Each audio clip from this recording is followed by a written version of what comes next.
Success in life is based on taking risk.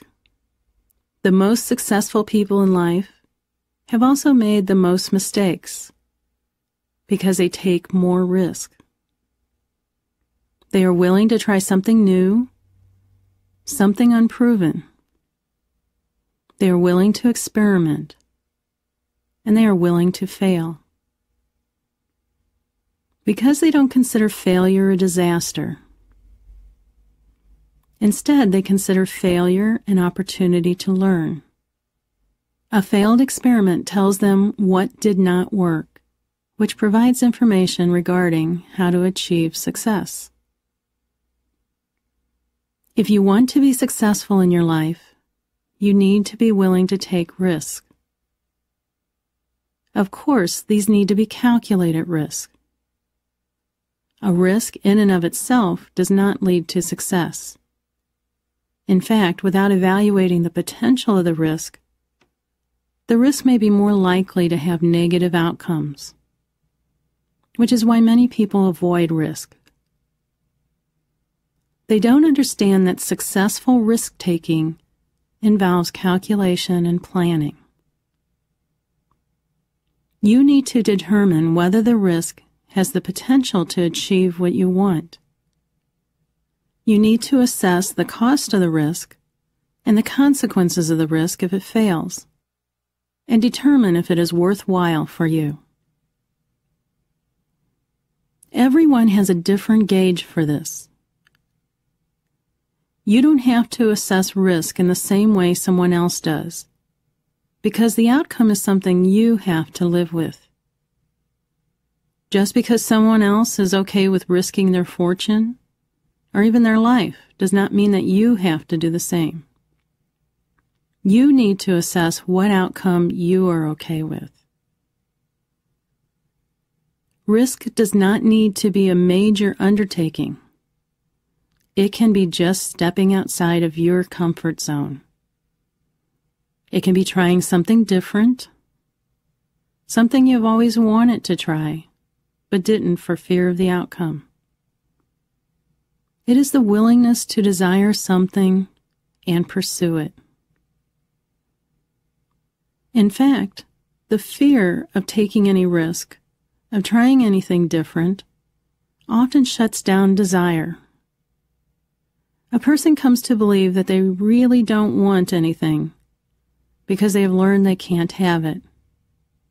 So why even bother thinking about it? People learn to not desire, to not want anything. But that is the first step of taking a risk. Desire, wanting something. For some people, desire itself has become a risk, the risk of disappointment. However, it is important to see desire as an opportunity and worth the risk of disappointment. You may or may not be able to have what you want.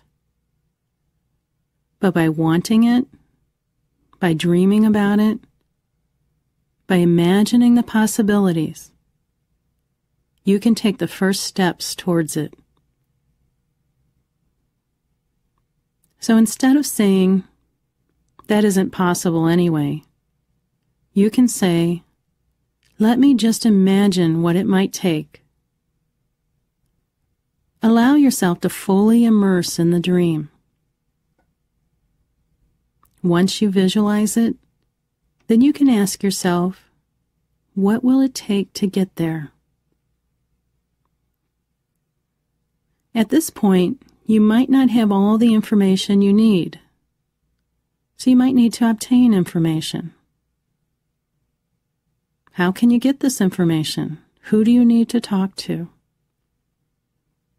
Obtaining the information may even involve risk for some people because this could be outside their comfort zone. However, keep in mind that knowledge only provides you with possibilities. You still haven't made the decision to proceed. The information helps you calculate the risk. Once you have all the information you need, you will see the steps to achieve what you want. If you don't see those steps, there still may be gaps in the information. You may need to fill in those gaps by obtaining more information until you can clearly see the steps. When you do have the steps, don't automatically dismiss your ability because some of the later steps may seem beyond what you are capable. Instead, look at the first steps. Ask yourself, can I do this first step? And ask yourself, if I follow the plan, will it prepare me to do the things I can't do right now? If the answer is no, it may be that you need additional information and other steps to your plan. You want to develop the plan until you can say, all I need to concern myself with is the step I need to take today.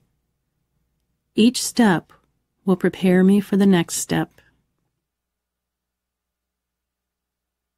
About now, you might be thinking, where is the risk?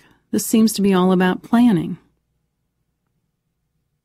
Which is the point I am making.